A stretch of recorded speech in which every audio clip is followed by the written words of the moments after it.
तो जय हिंद सभी कोई को। आज हम लोग स्टार्ट करते हैं वैदिक साम्राज्य के बारे में, और वैदिक समाज में आपको लेके चलेंगे एकदम बेहतरीन तरीके से। आपको इतना खतरनाक क्लास यहाँ से मिलेगा आप लोग को एकदम बेहतरीन तरीके से, जो आपको एनिमेशन में भी नहीं मिल सकता। एकदम बेहतरीन करेंगे और बिना किसी दिक्कत के हम लोग दोनों समाज खत्म कर लेंगे, वैदिक समाज और उत्तर वैदिक काल भी। ठीक है, तो वैदिक काल से बहुत सारे क्वेश्चन आंसर आते हैं, हम लोग उसको देखते हैं और बेहतरीन तरीके से इसको क्लास को सॉल्व करके आज कुछ ही समय में, हम आपका पूरा समय नहीं लेंगे, कुछ ही समय में आप लोग का बेहतरीन तरीके से क्लास खत्म हो जाएगा। ठीक है, चलिए स्टार्ट करते हैं आज हम लोग अपना वैदिक समाज के बारे में। वैदिक समाज के बारे में बहुत ही इंपॉर्टेंट चैप्टर है ये, और क्वेश्चंस भी बहुत सारे आते हैं यहाँ से। ठीक है, वैदिक समाज से। तो वैदिक काल जो चालू होता है वो आर्यों के आगमन से होता है। किससे होता है? आर्यों के।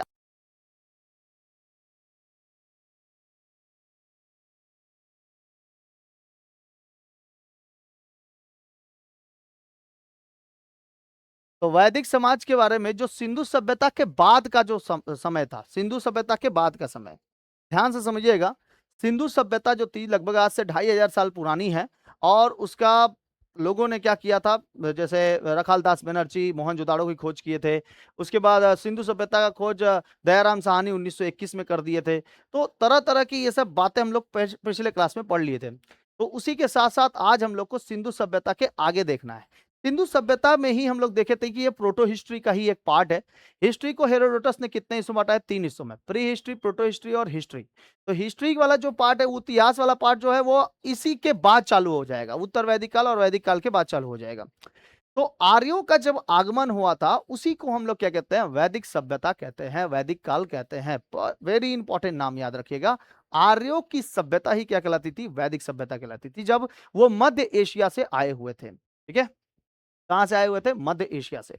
मध्य एशिया से जब ये लोग भारत में एंट्री किए थे, तो उसी समय से उत्तर वैदिक काल या वैदिक काल चालू होता है। उत्तर वैदिक नहीं, वैदिक काल चालू होता है, और वैदिक काल के पश्चात ही हम लोग को उत्तर वैदिक काल के बारे में पता चलता है। ठीक है, तो मेनली कहां से पता चल रहा है? मेनली कहां से पता चल रहा है आपको? सिंधु सभ्यता के पतन के बाद से। ठीक है, सिंधु सभ्यता के पतन के बाद से चल रहा है।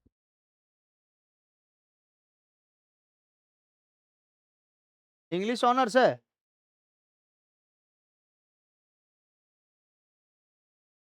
क्या एआई से बनाया है बाबू? यहां सब टोटली हम ही लिखे हैं, टाइपिंग कर करके। बहुत दिन पहले का है। चलो, आपको ये मतलब नहीं है कि कहां से बनाए हैं, क्या बनाए हैं। आपको ये मतलब है कि कंटेंट क्या है।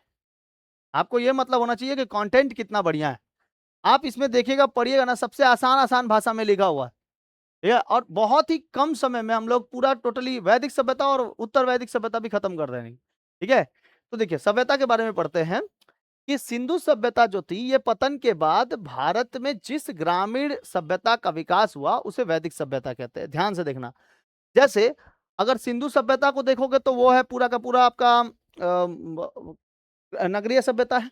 उसमें बड़े बड़े शहर और बड़े बड़े नगर पाए जा रहे थे। उसी तरीके से उस समय एक ग्रामीण, उसके बाद जो ग्रामीण सभ्यता चालू हुई थी, उसी को वैदिक सभ्यता कहते हैं। ग्रामीण सभ्यता में क्या क्या हुआ था, ध्यान से देखो कि इसमें आर्यों का आगमन हुआ था। आर्य जो होते हैं, इस शब्द का अर्थ होता है श्रेष्ठ या कुलीन। श्रेष्ठ या कुलीन, बहुत इंपॉर्टेंट नाम, बहुत इंपॉर्टेंट। वैदिक सभ्यता कहा जाता है किस समय का? तो सिंधु घाटी सभ्यता के पतन के बाद भारत में जिस नई ग्रामीण सभ्यता का विकास हुआ था, उस विकास को ही हम लोग क्या कहते हैं? वैदिक सभ्यता कहते हैं। इस सभ्यता में कौन कौन लोग आए हुए थे? आर्य आए हुए थे। आर्य शब्द का अर्थ क्या होता है? श्रेष्ठ और कुलीन। ये मतलब समझ में आ गया कि सबसे पहले आए हुए थे कौन? मध्य एशिया से आर्य आए हुए थे भारत में। भारत में जैसे ही आए, तो उसके बाद ये वैदिक सभ्यता कहा गया। इसको, इस सभ्यता को वैदिक सभ्यता कहा गया। इस वैदिक सभ्यता में आपको चारों वेदों के बारे में पढ़ना होता है। ठीक है, वैदिक सभ्यता को अध्ययन सुविधा के लिए दो मुख्य रूपों में बांटा गया है। एक वैदिक काल, ऋग वैदिक काल या पूर्व वैदिक काल, और एक उत्तर वैदिक काल। एक ऋग वैदिक काल बोला जाता है, जो कि सबसे पुराना हम लोग का ऋग्वेद है, और साथ साथ हम लोग के पूर्व वैदिक काल, जो कि 1500 बीसी से लेकर बीसीई से लेकर 1000 बीसीई तक था। 1500 बीसीई से लेकर 1000 बीसीई तक था, ये ऐसा माना जाता है। ठीक है, और उत्तर वैदिक काल जो था, वो 1000 बीसी से लेकर 600 बीसीई तक। कहीं कहीं पर ये 500 बीसीई भी लिखता है। याद रखिएगा, ईसा पूर्व, ठीक है, ये ईसा पूर्व चल रहा है। तो 500 बीसी 500 बीसीई का मतलब क्या होता है? उसका मतलब ईसा मसीह के जन्म के पहले तक का ये शासन था, पूरा का पूरा। तो ऋग वैदिक काल जो था, ये पूर्व वैदिक काल के रूप में भी जाना जाता है, और उत्तर वैदिक काल जो है, ये 1000 बीसीई से लेकर 600 बीसीई तक। तो आज हम लोग को ऋग वैदिक काल और उत्तर वैदिक काल दोनों देखना है। आपको डेट समझ में आ गया? ऋग वैदिक काल जो था, ये ऋग वैदिक पीरियड जो था, ये 1500 बीसीई से लेकर 1000 बीसीई तक था। आज हम लोग को यही वाला दोनों टॉपिक कंप्लीट करना है। तो आप लोग का पूरा हिस्ट्री का मतलब कि ये वाला हिस्सा कंप्लीट हो गया ना, तो आपका प्रोटो हिस्ट्री का आधा से अधिक हिस्सा खत्म हो जाएगा। क्या वीडियो रुक रुक के चल रहा है क्या? देखो तो, वीडियो रुक रुक के चल रहा है क्या? देखो तो, ऐसा नहीं ना हो रहा है? आगे देखो, इसका सामान्य परिचय देखते हैं हम लोग। सामान्य परिचय एवं भौगोलिक विस्तार, जितना आप लोग को जरूरत है उतना मिल जाएगा। आर्यों का मूल विचार और स्थान कहाँ पे था? अलग अलग विद्वानों के अलग अलग मत थे, लेकिन सबसे प्रारंभिक सबसे प्रमाणिक जो दिए थे वो मैक्स मूलर ने दिया था। किसने दिया था? मैक्स मूलर ने कहा था, इनके अनुसार ये लोग सब कहाँ से आए थे? आर्य मध्य एशिया से आए हुए थे। जो आर्य आए हुए थे वो मध्य एशिया से आए हुए थे। शुरुआती निवास इन लोग का कहाँ था? सप्त सिंधु प्रदेश, जो 7 नदियों का क्षेत्र था, पंजाब और अफगानिस्तान। पंजाब 5 नदियों से मिलकर बना है। अफगानिस्तान में 2 नदियां हैं सबसे फेमस फेमस, दजला और फरात। तो वहां से आए हुए थे। पंजाब में 5 नदियों से, अफगानिस्तान में दजला और फरात, ये नदियों के उधर से आए हुए थे। मैक्स मूलर ने कहा है पंजाब और अफगानिस्तान, पंजाब में 5 नदी और अफगानिस्तान में 7 नदी, इसीलिए इसको कहते हैं सप्त सिंधु प्रदेश। सप्त सिंधु प्रदेश, जिसको 7 नदियों का क्षेत्र में आकर बसे हुए थे। और उसके साथ साथ ऋग्वेद में सबसे पवित्र नदी सरस्वती को माना गया है, जिसको नदीतमा को माना जाता था। सरस्वती का नाम क्या था? नदीतमा। ठीक है, सरस्वती का नाम था नदीतमा। इसमें आपको सारे नदियों के बारे में भी बताएंगे, कौन कौन सी नदी अलग अलग नामों से जानी जाती थी, ठीक है, उसके बारे में। ऋग्वेद में सबसे अधिक बार उल्लेखित किस नदी का नाम हुआ है? सिंधु नदी। सिंधु नदी का नाम बहुत बार उल्लेखित हुआ है। 1 बार गंगा का नाम उल्लेखित हुआ है और 3 बार आपका यमुना का नाम उल्लेखित हुआ है। तो याद रखिएगा आप लोग कि सरस्वती का नाम जो था वो क्या था? नदीतमा। नदीतमा, ठीक है। ये सरस्वती सबसे पवित्र नदी कौन सी मानी जाती थी? सरस्वती नदी, सरस्वती नदी।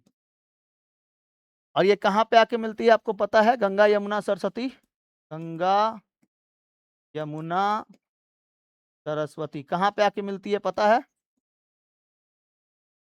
ठीक है, कमेंट करके बताना, गंगा यमुना सरस्वती कहाँ पे आके तीनों नदियां मिलती है, कमेंट करके बताना। ऋग्वेद में सबसे अधिक बार उल्लेखित कौन सी नदी है? सिंधु नदी है। और गंगा का उल्लेख कितनी बार हुआ है? 1 बार। और यमुना का उल्लेख कितनी बार हुआ है? 3 बार हुआ है। वेरी इंपॉर्टेंट ये बात, ठीक है। उसके बाद वैदिक साहित्य जो था, इसमें सबसे प्रमुख जो थे वो 4 गो रूपों में बांटा गया। वैदिक साहित्य को मुख्य रूप से 4 वेदों में विभाजित किया गया है। इन 4 वेदों को पढ़ लेंगे तो आप वैदिक साहित्य के बारे में पढ़ लेंगे। 4 गो वेद, ऋग्वेद, सामवेद, यजुर्वेद और अथर्ववेद। ऋग्वेद, सामवेद, यजुर्वेद और अथर्ववेद। ऋग्वेद, सामवेद, यजुर्वेद, अथर्ववेद। ऋग्वेद के बारे में सबसे प्राचीन और सबसे पुराना, सबसे ओल्डेस्ट वेद है। इसी में हम लोग को वैदिक सभ्यता के अनुसार से ही मिलता है। वेदों को लिखा गया, पढ़ा गया, उसके बारे में समझा गया। उसके बाद ऋग्वेद जो था, ऋग्वेद सबसे पुराना निकला। यह दुनिया की सबसे प्राचीन लिखित ग्रंथ है। देखिए क्या लिखा हुआ है? दुनिया की सबसे प्राचीन लिखित ग्रंथ है। लिखित, कोई बोल के नहीं बोला है, लिखित लिखा है, लिखित। और इसमें 10 मंडल, 1028 सूक्त और 10,580 ऋचाएं हैं, मंत्र हैं। जिसमें से तीसरा मंडल जो है, मतलब ये जो 10 गो मंडल में से तीसरा जो मंडल है, इसमें सूर्य देवता सविता, सूर्य देवता जिसको क्या कहता था? सविता को समर्पित प्रसिद्ध गायत्री मंत्र रचनाकर कौन है? विश्वामित्र है। गायत्री मंत्र के रचनाकर कौन है? विश्वामित्र है। कोई बताया है? गायत्री मंत्र खाली पढ़ देते, ओम भूर्भुवः स्वः तत्सवितुर्वरेण्यं भर्गो देवस्य धीमहि धियो यो न प्रचोदयात्। लेकिन लिखा किसने? विश्वामित्र ने लिखा, ठीक है। विश्वामित्र। रचनाकर कौन है? विश्वामित्र है। रचनाकर हो गए विश्वामित्र। 7वां मंडल में 10 राज युद्ध के बारे में दिया गया है। बैटल ऑफ 10 किंग्स, 10 गो राजा थे। 10 गो राजा के बारे में, युद्ध में बारे में दिया गया है, 10 गो राजा के बारे में, ठीक है। वेरी इंपॉर्टेंट, याद रखिएगा। 10वां मंडल जो है, इसमें पुरुषोत्त का वर्णन है, जहां पहली बार 4 वर्णों के बारे में बताया गया। तो 3 गो मंडल आपको याद रखना है। तीसरे मंडल में गायत्री मंत्र की चर्चा है। 7वां मंडल में दशराज युद्ध के बारे में चर्चा है। क्वेश्चन पूछता है कि दशराज युद्ध, थोड़ा हाई लेवल के एग्जामों में जाएंगे तो क्वेश्चन पूछता है कि दशराज युद्ध इनमें से किस वेद के मतलब किस वेद के वेद का भी नाम दिया जाएगा और किस मंडल का भी नाम दिया जाएगा? सातवां मंडल, आठवां मंडल, नौवां मंडल, 10वां मंडल। सातवां मंडल सबसे ज्यादा देता है एग्जाम में, सातवां मंडल के बारे में सबसे ज्यादा देता है, दशराज युद्ध के बारे में। ठीक है, एकदम याद रखिएगा।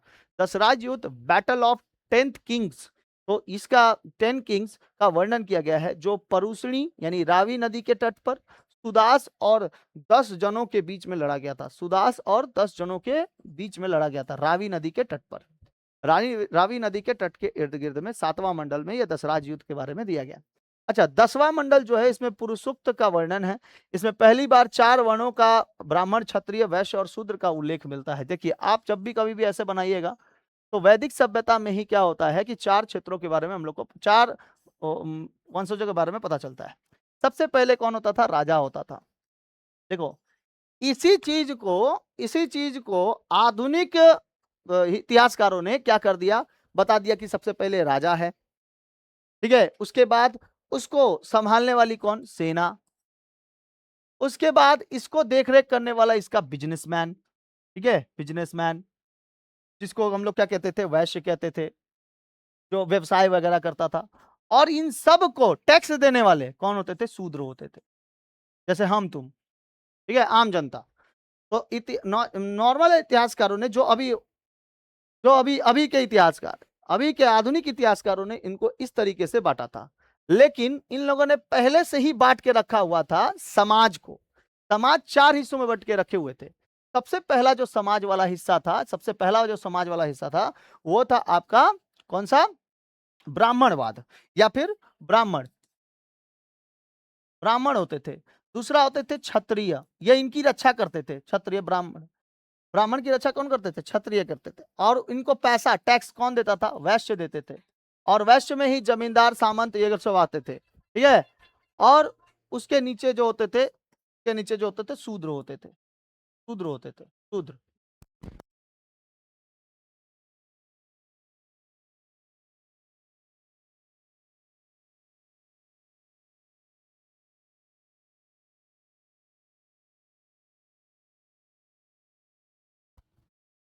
ठीक है, तो कौन कौन होते थे बाबू? ब्राह्मण, क्षत्रिय, वैश्य और शूद्र। ब्राह्मण, क्षत्रिय, वैश्य और शूद्र।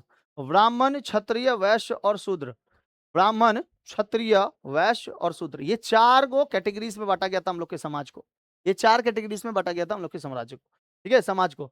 ये समाज आगे जाकर अभी भी देखो वही बटा हुआ है। आज भी ब्राह्मणों का योगदान बहुत ही ज्यादा है। आज भी ब्राह्मणों को बहुत उच्च कैटेगरी में मापा जाता है। आज भी ब्राह्मणों का SC ST नहीं बन पाता, लेकिन कोई लोग बना लेते हैं ऐसे ऐसे। तो बना लिया भाई, तो बाद में चेकअप भी होता है और बाद में जाके उसको नौकरी से निकाल भी दिया जाता है। ऐसा ऐसा कहीं ना कहीं देखा गया। ठीक है, तो आपको 3 गो मंडल याद रहेंगे। 10 गो मंडल में से तीसरा मंडल गायत्री मंत्र के लिए है, 7वां मंडल दशराज युद्ध के बारे में है, और 10वां मंडल पुरुषुक्त के बारे में है। जो जो मंडल पूछता है उसी का दिए हैं यहाँ पर। उसके बाद है सामवेद। म्यूजिक का जनक किसको कहते हैं? किस वक्त को कहते हैं? भारतीय संगीत का जनक, सारे गामा पादानी, ये सब पूरा का पूरा सामवेद में आता है। इसमें यज्ञों की चर्चा भी है, अवसरों की, जो यज्ञ के अवसर पर गाए जाने वाले जो मंत्र होते हैं उसकी भी चर्चा है। ठीक है, जैसे मंत्र वगैरह नहीं गाया जाता उसके सामने, वो भी है। यजुर्वेद में ये एकमात्र वेद है जहाँ पे गद और पद दोनों लिखा गया है, जहाँ गद और पद दोनों लिखा गया है, प्रोज एंड पोएट्री दोनों लिखा गया है। प्रोज उसको कहते हैं और पोएट्री उसको कहते हैं। देखिए, प्रोज जो गद होते हैं ये थोड़े लंबे होते हैं, थोड़ा 2-3 पेज का होता है। और ये जो पद होते हैं ये 1-1 पेज का हो जाता है। ठीक है, पद जो होते हैं ये 1-1 पेज का हो जाता है। जैसे मैया मोरी दाहू मोहू बहुत खिजायो। ठीक है, ऐसा। तो उसमें जो वर्ड वर्ड होते हैं ना, ये सब जैसे सूरदास के पद हो गए, कबीरदास के हो गए, फिर रसखान के सवैये हो गए, ये सब के सब छोटे छोटे होते हैं, लेकिन मीनिंग बहुत बड़ा बड़ा होता है। समझ में आया कि नहीं है क्या? ये सब कंडीशन होते हैं। फिर अथर्ववेद, यह सबसे आखिरी में रचा गया वेद है। सबसे आखिरी में रचा गया वेद, और सबसे प्राचीन कौन हो गया? ऋग्वेद। और सबसे आधुनिक में कौन हो गया? अथर्ववेद। तो इसमें सबसे आखिर में रचा गया वेद है। यह जादू टोना, तंत्र मंत्र, वशीकरण, औषधि और अंधविश्वासों का वर्णन मिलता है। अंधविश्वास, अंधविश्वास तो सबसे इंपॉर्टेंट, मतलब खतरनाक होता है अंधविश्वास। अंधविश्वास इतना खतरनाक होता है कि किसी के ऊपर विश्वास कर लो, अंधा एकदम विश्वास कर लो, अंधा। जैसे अगर कोई बोल दिया कि भाई यहाँ पे सूरज भगवान को बहुत भगवान है, लेकिन ज्योग्राफी बोलता है कि भाई ये तो आस्था का कोई रूप ही नहीं है, ये तो एक जलता हुआ आग का गोला है। जब ज्योग्राफी में पढ़ते हैं तो जलता हुआ आग का गोला दिखाई देता है, और जब ऐसे धार्मिक चले जाते हैं तो मतलब सूर्य तुम्हारा बिगड़ा हुआ है, शनि ग्रह ठीक ठाक नहीं है। भाई वो ग्रहों का एक चरण है, उसको छोड़ दो।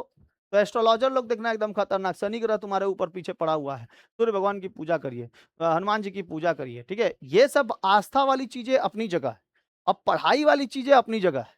और किसी को अंधविश्वास जो डर के बोलता है कि भाई हम, अंधविश्वास नहीं होता है जैसे भाई अगर हम मुर्गा काट दिए किसी माता के सामने या फिर बकरा काट दिए किसी माता के सामने, तो प्रेमानंद जी महाराज खुद ही बोले हुए हैं कि आप अगर किसी के सब कोई हम लोग बच्चे हैं ना, सब तो उन्हीं के बच्चे हैं ना।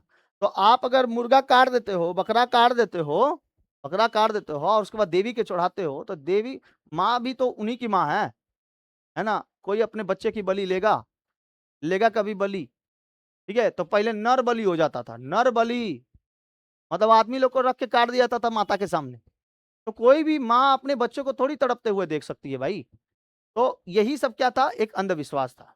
आज पढ़ाई लिखाई होके अंधविश्वासों से थोड़ी दूर चले गए हैं, लेकिन आज कॉकरोच पार्टी बन के फिर से अंधविश्वास बना रहा है, ठीक है। कॉकरोच पार्टी पता नहीं कौन सा पार्टी है, ये लोग जनता में आकर भड़काऊ भाषण, ठीक है, नारे लग रहे हैं, भारत के खिलाफ नारे लग रहे हैं, आतंकवादियों को माना जा रहा है। ये लोग कौन से पार्टी से है भाई, ये कौन से पार्टी से है? तो कोई कोई लोग बोल रहा है कि ये लोग सब के सब आम आदमी पार्टी से हैं, ऐसा बोल रहा है, ठीक है। देखो पार्टी पॉलिटिक्स करना है तो एकदम खुल के आके करो, एकदम पार्टी पॉलिटिक्स करना है तो एकदम खुल के आके करो। ये कॉकरोच पार्टी का नाम देके तुम युवाओं को भड़का रहे हो। 22 मिलियन शायद सुने हैं कि 22 मिलियन, को तो पता भी नहीं कितना मिलियन है। 22 मिलियन इस लोग का फॉलोअर्स है इंस्टाग्राम पे, और उधर पे 2200 लोग नहीं आए थे, सब के सब रिपोर्टर भरे हुए थे, ठीक है, जंतर मंतर में, दिल्ली के जंतर मंतर में। और प्रधान जी का इस्तीफा मांग रहे थे। महाराज लाठी उठा के सब का सब। और उधर पे जानते हो कौन कौन आया था? सब मतलब ना लड़का ना लड़की, वो लोग आया हुआ था मांग करने के लिए। ठीक है, मांग करो, सोशल मीडिया भी है अपना, सोशल मीडिया से मांग करो। ये पार्टी वार्टी बना के क्या मांग करने की जरूरत है, ठीक है। अब जैसे टीचर का प्रोटेस्ट हुआ, अब कोनो से पूछा गया ना कि कितना लीक हुआ है पेपर, बताओ तो कितना, तो खाली नीट का पेपर। अरे एसएससी जीडी कहाँ गया? हाँ, एसएससी जीडी कहाँ गया?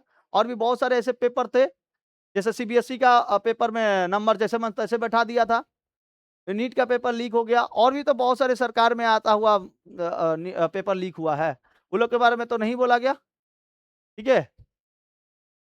पेपर लीक हुआ, पेपर पेपर लीक हुआ, उसको पकड़ो जो पेपर लीक कराया है, सीबीआई से जांच की मांग करो। धर्मेंद्र प्रधान को यहाँ पे खींच के उनको पकड़ के लेके आओ, उनको सोशल सोशल मीडिया पे ट्विटर इतना ज्यादा करो ना कि उनको पता चल जाए कि भाई युवाओं में कितना ज्यादा दम है, ठीक है। और भगत सिंह ने कहा था कि मेरे मरने के पश्चात युवाओं का एक सैलाब आएगा और उस सैलाब में ब्रिटिश सेना पूरी की पूरी डूब जाएगी, ठीक है, ये कहा था। और यहाँ पर वही हो रहा है कि युवाओं का एक सैलाब आएगा, लेकिन इसमें युवा बहुत ही कम थे, पता नहीं चला। और 30 मिनट के अंदर अंदर ये लोग को इतना ज्यादा बुखार चढ़ गया, सूरज का तपती गर्मी इतने खतरनाक थे कि ये लोग फिर ठीक नहीं कर पाया, ठीक है, प्रोटेस्ट अच्छे से नहीं हो पाया। तो ये सब क्या है, एक वशीकरण है, सब वशीकरण है, ठीक है।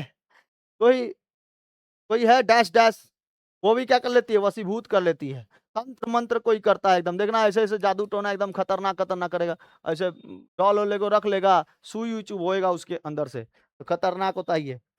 उसके बाद जादू टोना हो गया, औषधि हो गई, अंधविश्वासों का पूरा वर्णन किया गया है किसमें, अथर्ववेद में। अच्छा, अन्य महत्वपूर्ण तथ्य क्या क्या हो सकते हैं ग्रंथ के अन्य मंत्र? उपनिषद जो होते हैं इसको वेदांत भी कहा जाता है, वेदों का जो वेदांत वेदांत वेदोकांत वेदांत वेदांत भी कहा जाता है। इसकी कुल संख्या 108 है। इसमें राष्ट्रीय आदर्श को सत्यमेव जयते मंडोक उपनिषद से लिया गया है, जो सत्यमेव जयते से लिया गया है। याद रखिए, सत्यमेव जयते जो लिया गया है वो कौन सा उपनिषद से लिया गया है? मंडोकोपनिषद, मंडोकोपनिषद, ठीक है, मंडोकोपनिषद। ये वेदांत भी कहा जाता है इसको, उपनिषद को क्या कहा जाता है? वेदांत भी कहा जाता है। उपनिषद, उपनिषद को वेदांत भी कहा जाता है। और ये कुल संख्या 108 होती है, जिसमें से एक उसमें से लिया गया है सत्यमेव जयते, जो शब्द लिया गया है वो है मंडूक उपनिषद से। पुराण जो इसकी संख्या कितनी होती है 18। सबसे प्राचीन पुराण मत्स्य पुराण है। मत्स्य पुराण कौन सी है? सबसे प्राचीन पुराण है। ठीक है, इसको पांचवा वेद भी कहा जाता है। उपनिषद क्या क्या कहता है? वेदांत कहा जाता है। और पुराण को क्या कहा जाता है? पांचवा वेद भी कहा जाता है। पांचवा वेद। तो याद रखिएगा, ऋग्वेद, सामवेद, यजुर्वेद, अथर्ववेद और एक और पुराण। पुराणों की संख्या कितनी है? 18। सबसे पुराना पुराण कौन सा है? मत्स्य पुराण। कौन सा? मत्स्य पुराण। मत्स्य पुराणों के बारे में ये वैदिक सभ्यता में टोटल का टोटल मिलता है। ऋग्वैदिक सभ्यता में जो ऋग्वैदिक सभ्यता थी ये कब से कब तक थी? ध्यान से देखो।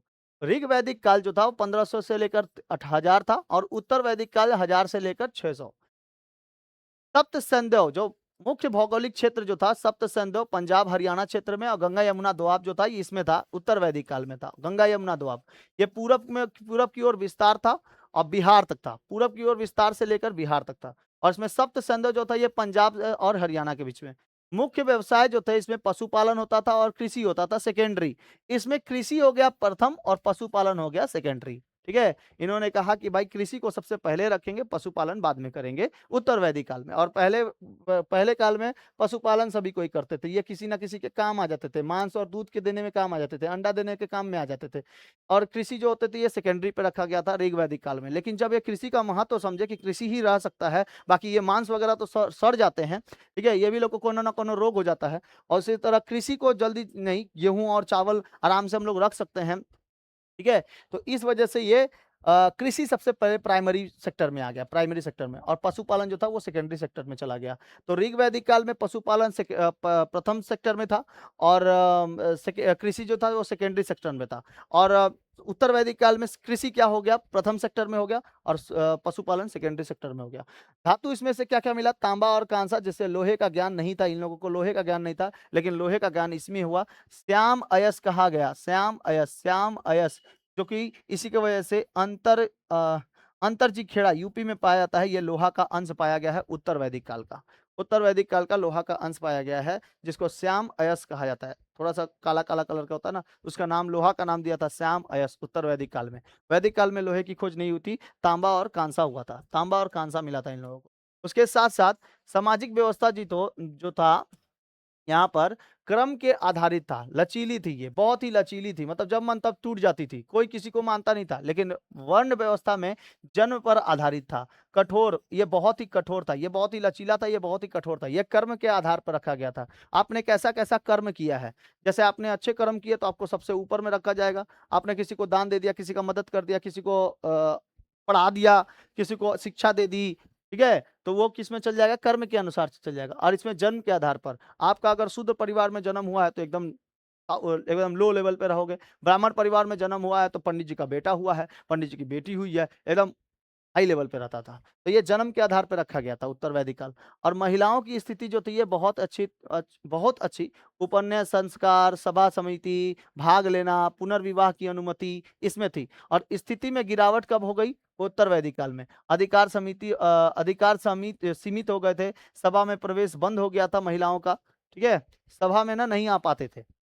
और इसमें क्या होता था कि सभा में चले जाते थे, ठीक है, महिलाएं सभा में चल जाती थी, तो इसमें उपनयन संस्कार थे। और इसमें सभा समिति थी। सभा समिति मतलब सभा में जो सभा बैठाया जाएगा, ग्रुप बैठाया जाएगा, तो उसमें महिलाओं का भी योगदान रहेगा। वैदिक काल में ऐसा था, लेकिन उत्तर वैदिक काल में वो हट गया धीरे धीरे। ठीक है, और इसका इसका जो हिस्सा है ना आज भी हम लोग को दिखाई देता है। कहीं कहीं जगहों पर तो महिलाओं का मतलब कि अभी भी कमजोर समझा जाता है कि तुम महिला है, तुम नहीं कर पाओगी, ठीक है, तुमसे साम्राज्य नहीं संभल सकता है। लेकिन आज देखो देश के अंदर पढ़ाई लिखाई इतना बढ़िया हो चुका है आजकल एआई की दुनिया में, कि आज एक भारत का सबसे प्रथम जो व्यक्ति है वो है एक महिला ही, राष्ट्रपति। ठीक है, तो इस कंडीशन से रखा गया है। ठीक है, आगे देखते हैं। प्रमुख देवता इसमें इंद्र होते थे, पुरंदर कहा जाता था। 250 बार इनका मतलब कि नाम लिया गया है, 250 बार इनका मिलता है साक्ष्य मिलता है 250 बार का। अग्नि का 200 बार और वरुण मिलता है, इसमें वरुण का मिलता है। तो अग्नि का और इंद्र का, पुरंदर, पुरंदर को इंद्र कहा जाता है, 250 बार इनका नाम लिया गया। अग्नि का 200 बार इनका जिक्र हुआ है, और वरुण का। प्रजापति ब्राह्मण और विष्णु रुद्र शिव, इन लोग का नाम हुआ है उत्तर वैदिक काल में। प्रजापति ब्राह्मण, प्रजापति किसको कहा जाता है? ब्राह्मण को। और विष्णु रुद्र शिव को कहा जाता है। तो यही तीनों लोगों के देवता हैं, है ना, रुद्र। तो इसमें ब्रह्मा विष्णु महेश, तीनों लोगों का नाम इधर ही से मिलता है, ब्रह्मा विष्णु और महेश। ठीक है, जो हिंदू में सबसे ज्यादा प्रचलित है, ब्रह्मा विष्णु और महेश। तो महेश सबसे ज्यादा है प्रचलित, शिव। ठीक है, तो ब्रह्मा को कहा जाता है कि ये पूरा पूरा बनाए हैं इस सृष्टि को। ब्रह्मा कहा जाते हैं, पूरे सृष्टि को बनाए हैं। सृष्टि के कर्ता धर्ता चालन करता, कोई कोई जो चलाते हैं वो कौन है? विष्णु है। और सृष्टि के डिस्ट्रॉयर, सृष्टि को खत्म करने वाले कौन है? शिव है। ऐसा साक्ष्य मिलता है, ऐसा। ठीक है, उसके बाद राजनीतिक संगठन जो है, ये कबीलाई व्यवस्था होती थी। राजन, राजा के पास समिति शक्तियां होती थी। और क्षेत्रीय राज्य में जनपद होते थे बनने वाले। राजा का पद वंशानुगत होता था। राजा जो होते थे वो वंशानुगत, राजा का बेटा राजा बनेगा, राजा का बेटा राजा बनेगा। लेकिन अब क्या है कि राजा का बेटा राजा नहीं, जो योग्य है वही बनेगा, है ना। पहले क्या होता था? राजा का बेटा राजा। लेकिन कहीं कहीं ना ऐसा है कि नेता का बेटा नेता। और कर जो होता था, देखो कर, ये कर क्या होती थी? बलि, एक स्वैच्छिक कर होता था, स्वैच्छिक बलि, एक स्वैच्छिक कर होता था, बलि। और इसमें बलि एक अनिवार्य कर होता था। अधिकारी और भागदूग होते थे, भागदूत, भागदूध, ये होते थे। ये वाला लाइन समझ में आया? बलि एक अनिवार्य कर बन गया था, मतलब कि आपको देना है। इसमें क्या था? आपकी इच्छा अनुसार, स्वैच्छिक इच्छा अनुसार आप देना है तो दीजिए, नहीं देना है तो कोई बात नहीं कर। और उत्तर वैदिक काल में पूरा बलि एक बन गया। ठीक है, इतना समझ में आ गया। तो महिलाओं को पूरा का पूरा सभा में आने की अनुमति थी वैदिक काल में, और नहीं आने की अनुमति थी उत्तर वैदिक काल में। ठीक है, इसमें कर्म पे आधारित था, इसमें जन्म पे आधारित था। इस पे कर्म पे आधारित, इस पे जन्म पे आधारित। और इसका साथ इसमें धातु कौन सा पाया गया था? इसमें तांबा, इसमें लोहा। ठीक है, इसमें लोहे का कोई जिक्र नहीं था, इसमें लोहे का पूरा जिक्र था, जिसको क्या कहते थे? तो कहते थे श्याम अयश, कहते थे श्याम अयश। आगे देखते हैं। देखो, जनपदों का जो उदय हुआ उत्तर वैदिक काल में, इसके विशेष पहलू देख लेते हैं। छोटे छोटे कबीले मिलकर बड़े जनपद बनाते गए, इसमें जनपदों का उदय हुआ। उत्तर वैदिक काल में वेदों के बारे में, वैदिक काल में वेदों के बारे में पता चलता है। कब सूक्त के बारे में पता चलता है, मंडल के बारे में पता चलता है। ठीक है, ऋचाओं के बारे में पता चलता है, मंत्रों के बारे में पता चलता है, गद पद सबके बारे में पता चलता है। उत्तर वैदिक काल को हम लोग जनपद के हिसाब से बांट सकते हैं। 16 पहले छोटे छोटे जनपद होते थे, जनपदों को बड़ा बड़ा बनाकर 16 महाजनपद बनाया गया था, जिसमें महाजनपद में था मगध महाजनपद। मगध महाजनपद बहुत बड़ा महाजनपद था, और इसी में मगध महाजनपद में कौन थे? चंद्रगुप्त मौर्य। तो आप धीरे धीरे देख रहे हो कहां से कहां जा रहे हो। पहले पढ़े आदिमानव लोग के बारे में। आदिमानव ऐसे थे, सभ्यता बसी भी सिंधु घाटी सभ्यता। सिंधु घाटी सभ्यता में वैदिक काल और उत्तर वैदिक काल। उत्तर वैदिक काल में जनपद बसाए गए, लोगों का एक कबीला बसाया गया, लोगों का एक संगठन बसाया गया, जो कि ग्रामीण कबीले थे। उसी ग्रामीण कबीले से उठते हुए एक राजा तैयार किए गए, मगध महासाम्राज्य के राजा तैयार किए गए।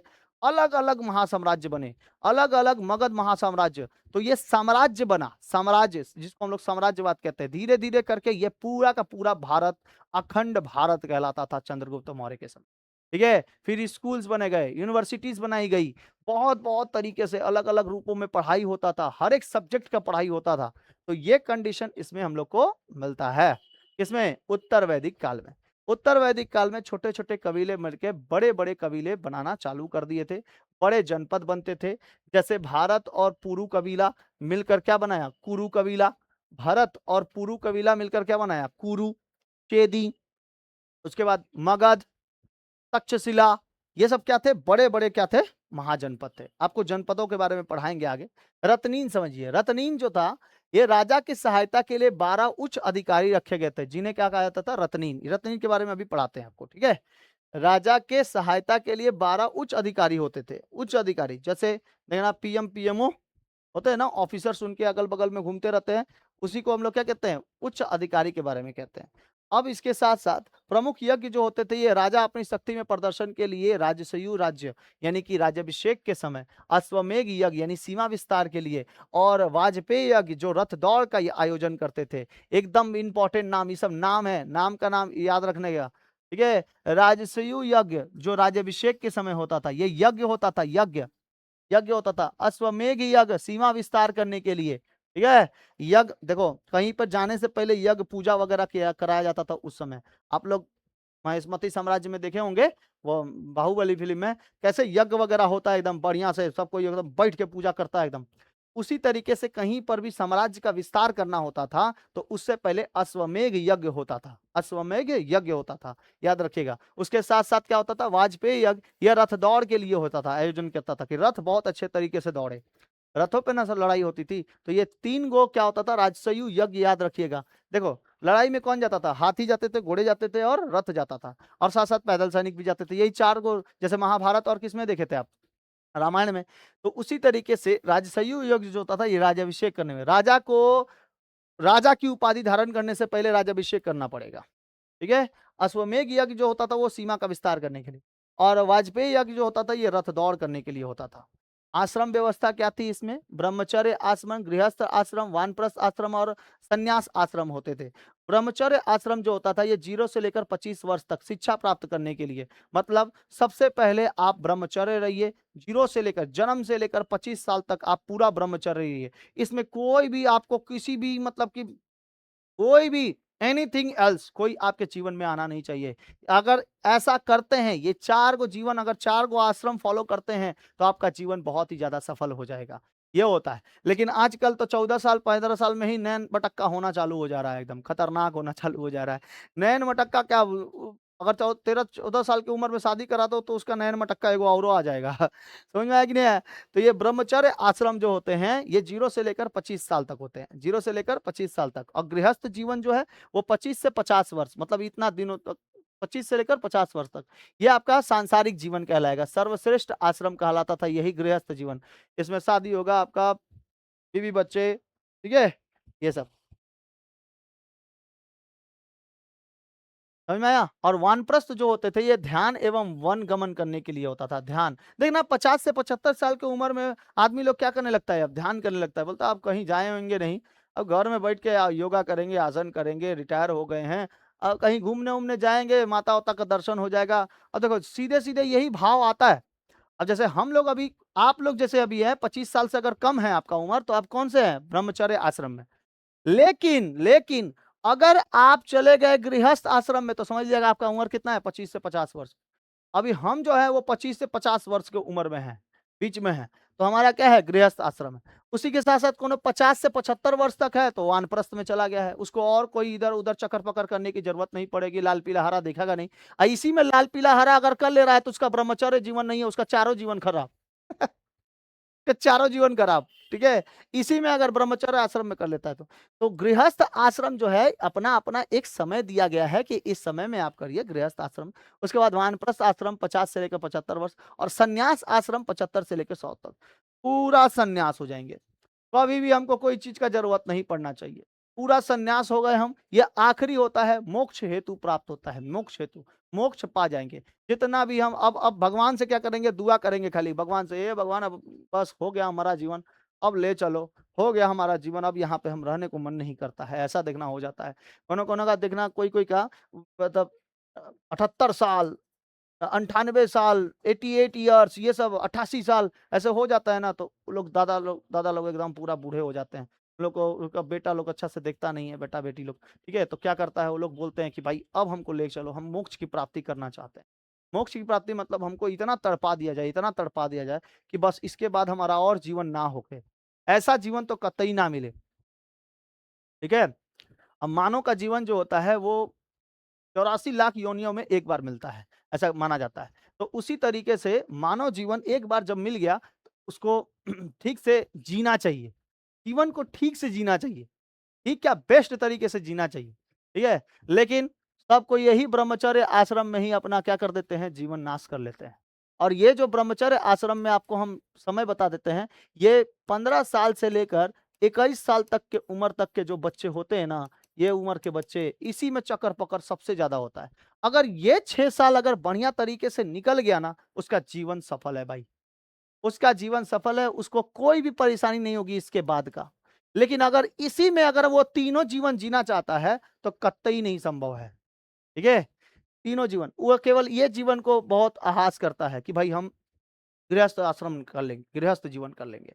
तो ये 4 गो जीवन है, सबसे इम्पोर्टेंट है, सबसे योगदान देने वाला है। तो आपको ये 4 गो जीवन याद रखना है। ब्रह्मचर्य आश्रम 0 से लेकर 25 वर्ष तक, लेकिन अभी कौनो ब्रह्मचर्य का काम नहीं निभाता है। सब इसी में शादी, विवाह, गृहस्थ, वानप्रस्थ, संन्यास सब लेना चाहता है इसी में।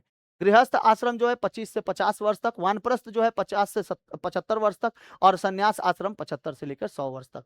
सबसे सर्वश्रेष्ठ जो है वो सांसारिक जीवन है। इसमें आपको मम्मी, पापा, भाई बहन सबको देखना पड़ता है, इसलिए इसको सर्वश्रेष्ठ आश्रम कहा गया है। इसमें केवल शिक्षा लेना है आप लोगों को, याद रखना, इसमें केवल शिक्षा लेना है आप लोगों को।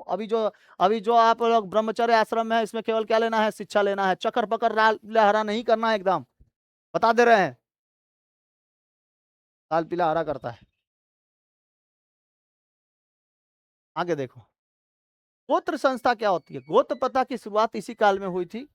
गोत्र जो होता है, गोत्र, गोत्र क्या होता है, गोत्र प्रथा की शुरुआत जो हुई थी इसी काल में हुई थी, और इसमें गोत्र में विवाह प्रतिबंधित होते थे। जैसे नहीं कोई कोई बोल रहा है 36 को गोत्र मिला लीजिए, गोत्र क्या ठीक ठाक नहीं की, कहीं राक्षस परिवार में तो नहीं ना जन्मा है, कोई देव परिवार परिवार में तो नहीं जन्मा है, उस हिसाब से उसको ये करिए। ठीक है, तो देखना, लड़की का गोत्र मिलाया जाता है, लड़के का गोत्र मिलाया जाता है, गोत्र मिलाकर उसके बाद शादी विवाह कराया जाता है। ठीक है, अधन्या, माजू नदियों के प्राचीन एवं आधुनिक नाम भी है इसमें।